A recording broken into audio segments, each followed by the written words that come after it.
Here's how I'm winding my coils. I'm using an electric drill, and I'm counting turns using an Arduino and IR sensor. And as the drill rotates, the sensor produces one pulse, and the Arduino monitors that pulse and displays the number of turns. My mandrel's just a wooden dowel, and there's some blue tape on there just to bulk up the diameter a bit.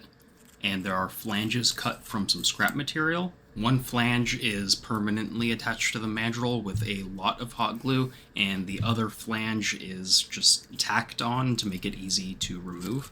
I'll be putting a lot of super glue in the coil as I wind it, so every surface the coil touches is covered in parchment paper.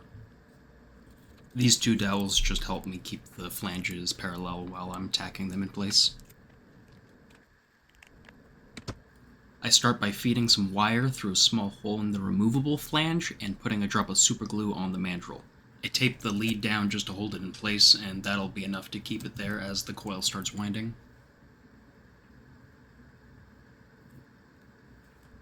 The speed is controlled with one hand while the wire is guided by the other. The tidiness of the coil depends on patience and practice, neither of which I have a ton of when I record this.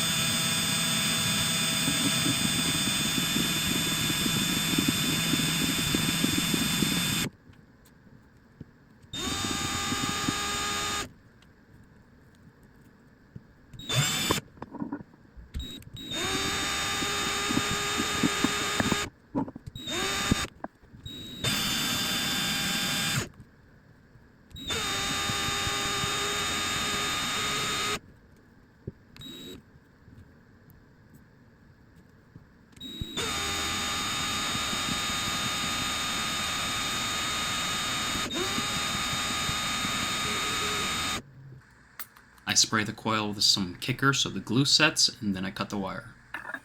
I take the whole mandrel assembly out of the drill, and then I remove one of the flanges. When you start to remove the flange, the coil may stick to one or the other, and I just leave it sticking to the one it wants to stick to, and begin adding super glue to the exposed coil.